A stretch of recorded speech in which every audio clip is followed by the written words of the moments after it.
What does it mean to be a Black British woman, Black European, or an Afro-Caribbean woman, as we're often labelled? How much of our history is highlighted?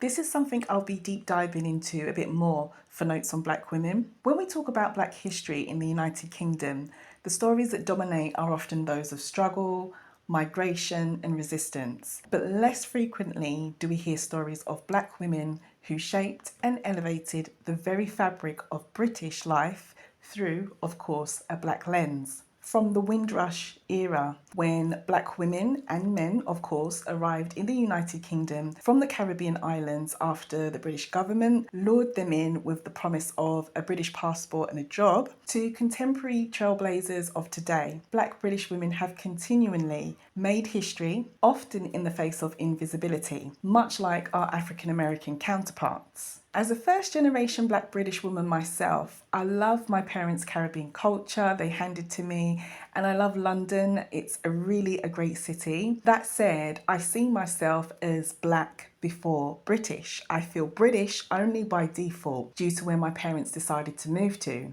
Due to this, I see Blackness as oneness when it comes to us hyphenated Blacks across the diaspora. So for example, African American or Black British or Black European, etc. I'd love nothing more than for the diaspora of Black women to unite. I personally don't see us as any different. Our accents, passports and the boats our ancestors were placed on when they travelled across the Atlantic while enslaved may have been different, hence why we have very different locations where we all live, and we have different family histories that link us to direct descendants of the transatlantic slave trade. Regardless of all this, we're the same and we're one. While our locations differ, our stories often rhyme. In my attempt to vary the growing encyclopedia of Black women to help the unitedness of Black women, I wish to explore the legacy of Black British women. By doing this, I believe it will illuminate the global sisterhood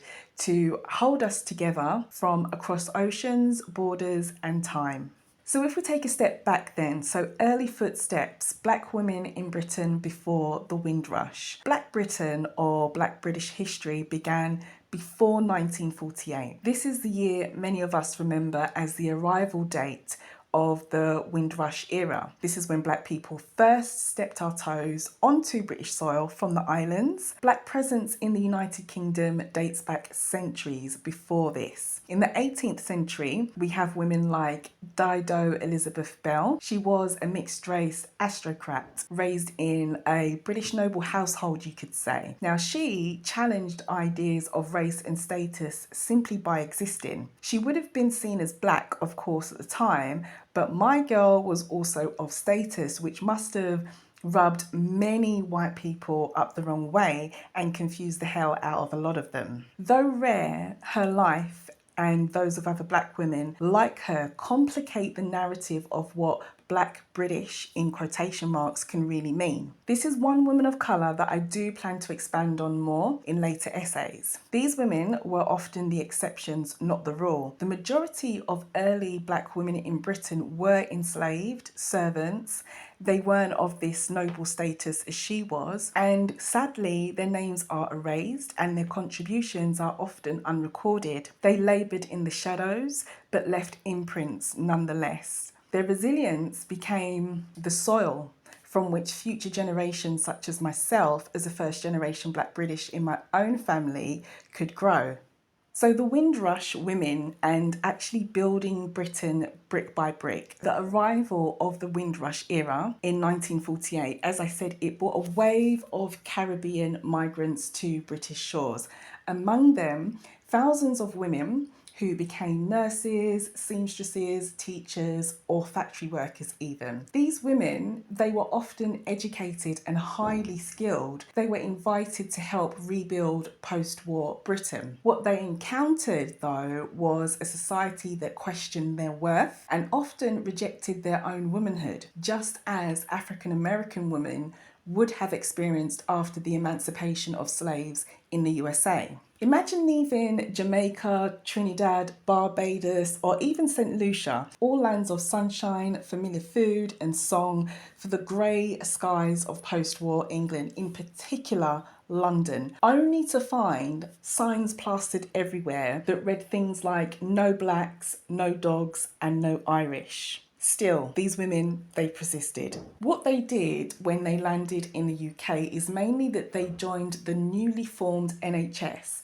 which is the National Health Service, for those of you that don't know, which is the country's free public health service, and it's still in place today. Often they became the backbone of the British healthcare system. During the pandemic, which we had a few years ago, just as African American women were hit hard as they make up a large proportion of the care and medical sector, it was pretty much the same in the United Kingdom. The women that arrived during the Windrush era raised families in hostile environments. They braided a culture, food, and community into very unfamiliar streets, creating new homes totally from scratch. For many African American readers or listeners, if you're hearing this on YouTube, depending where you are, this echoes familiar patterns, which are things like migration, marginalization, and the daily miracle of survival for both women, whether they are British or American. Whether you are in Harlem, NYC, or Hackney, London, or Lagos, Nigeria, or even in Paris in France, Black women from the dawn of day to the present day know the labour of rebuilding ourselves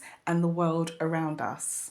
So switching gears slightly, and if we look at Black women in activism for Blacks across the diaspora from a British perspective, activism of Black British women has an interesting history. In the 1960s and 70s, as racial tensions grew in the United Kingdom, just like across the Atlantic in the USA, a new generation of Black women took up the battle of activism. One of the most powerful figures was a lady called Olive Morris. She was a Jamaican-born activist who co-founded the organisation called the Organisation of Women of African and Asian Descent, sometimes referred to just as the WAAD. She was just 27 years old when she died, which is quite sad, but her influence does actually still live on, especially in South London's Brixton neighbourhood, which is a neighbourhood I personally love in London, where her name is etched into the community and the collective memory.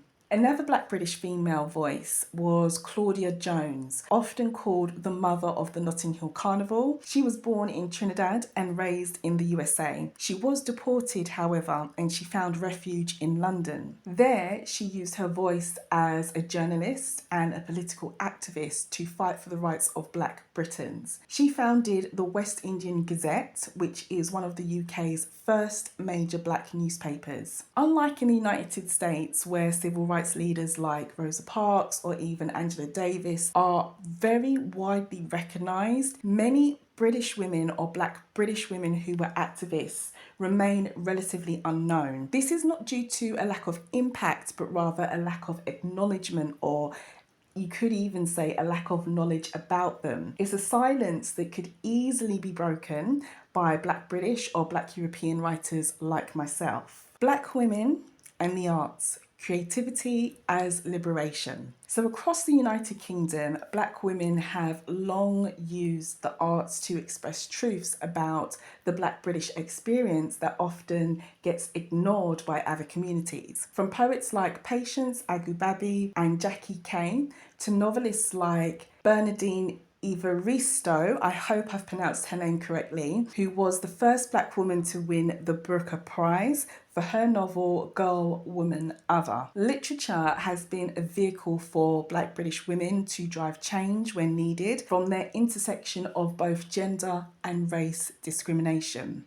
In theatre, we also have Winsome Pinnock, who broke the ground in the 1980s and the 1990s, writing complex stories about Caribbean British life. Today, we have Michaela Coyle, who carries that torch, creating narratives that are fearless, layered, and refreshingly honest in her series called I May Destroy You, which sparked global conversation, challenging the silence about race, consent and trauma in ways that few shows have dared to before. Just as Black British artists draw inspiration from Black American music, literature and movements, their work also vibrates globally also. African audiences too often find threads of, you could say, shared experience in these stories, which are similarly things like the weight of the history, the complexity of identity based on the slave trade, and pressure to be British or American in quotation marks, and your values reflecting that also, but at the same time, somehow also remembering that you are of African or even Caribbean descent. Moving forward then in the history of Black British women, we've got the crown and the critique.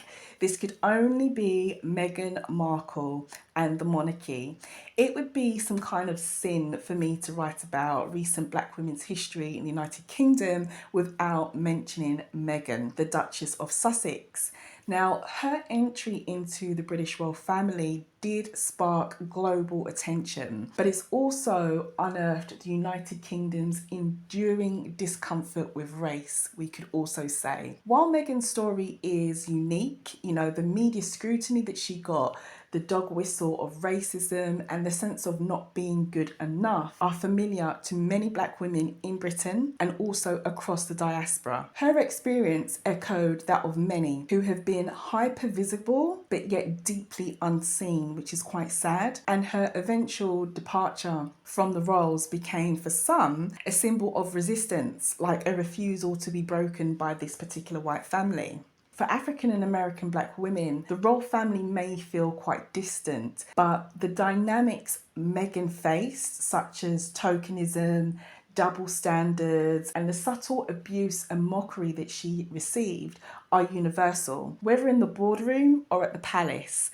the struggle to remain seen and heard with no stereotypes or microaggressions is very real. So the new era of Black British women. So today, Black British women are making unprecedented strides in things like politics, academia, media and business, just as Black women are in the USA. In 2017, we had Marsha de Cordova, I hope I've said her name correctly, who became the first blind and Black woman to serve in our British Parliament. We also have Diane Abbott, who was elected in 1987 and remains a towering figure in British politics.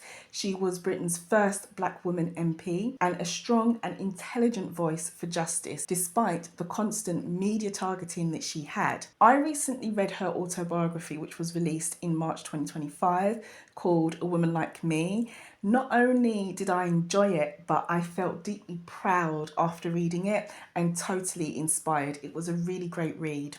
In higher education, we have Professor Kay Andrews and activist academics like Dr. Shola Moss Shogum Bamuru, I hope I've said her name correctly as well, who are both challenging how race and history are taught. And across the beauty and fashion industry, we have designers like Malola Ogunselli and makeup mongols such as Pat McGrath, who are setting global trends in a very unapologetic Blackness and Black way. These achievements are not simply about representation for us, they're about reclamation for me. They tell you, me, and our daughters, should we have them, that we belong here and we always have. So the British versus American experience, a complex comparison. It's so tempting to draw neat parallels between Black British and Black American women. I personally don't wish to assert that one has it easier or better than the other, and I certainly don't wish to differentiate between us too much. As mentioned, I see us as one, but the histories we have are very distinct. Add to that being of not only British descent, but a direct link to the Caribbean, this will give us another layer altogether. The USA has a long tradition of racial disharmony that's been part of its makeup as a country and consciousness, I would say, since slavery and the civil rights movement. In contrast, Britain, just like France, has often claimed to be post-racial, they call it. I'll put that in quotation marks because that's what they call it. Even as both countries have imported racist systems from its colonial empire. This means that Black British women, and I will also add Black Francophone women who are in mainland France and Black Francophone women who are in French-speaking parts of the Caribbean islands, have often had to fight not only racism like our American counterparts, but also had to fight the denial of racism because they like to say they are post-racial. So the silence can be just as oppressive as the outright blatant slurs that we may get. However, these differences also bring strength to us, I believe, and Black British women have formed tight-knit networks, often leaning on each other to create grassroots movements, arts collectives, and healing spaces. Black American feminism, from Bell Hooks to Audre Lorde, informs much of our global thought, myself included, as a self-identified Black feminist, or a womanist, as Alice Walker coined it in the 1980s. British voices are increasingly shaping international conversations also, as well as our American counterparts. So whether you are reading this or listening to this on YouTube, wherever you get access to this week's mini essay, and you're in Accra, Atlanta,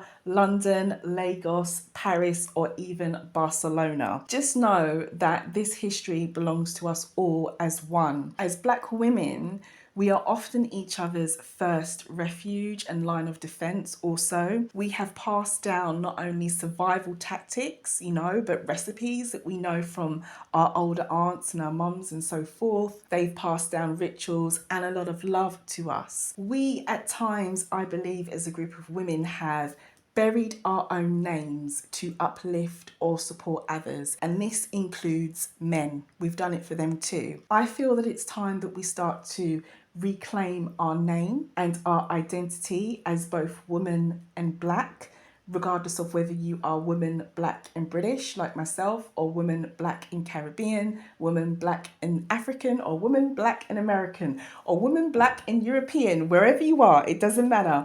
It's time to reclaim that identity of just being woman and Black. This is the whole point of Notes on Black Women, and I believe why I kind of created this Substack and this YouTube channel. So I invite you to stay with me as I uncover women from across the diaspora, women in history, to help us to uplift ourselves and uplift other women, and to also reclaim being that beautiful, wonderful thing, Black and woman. Much love, the Black Woman Essayist.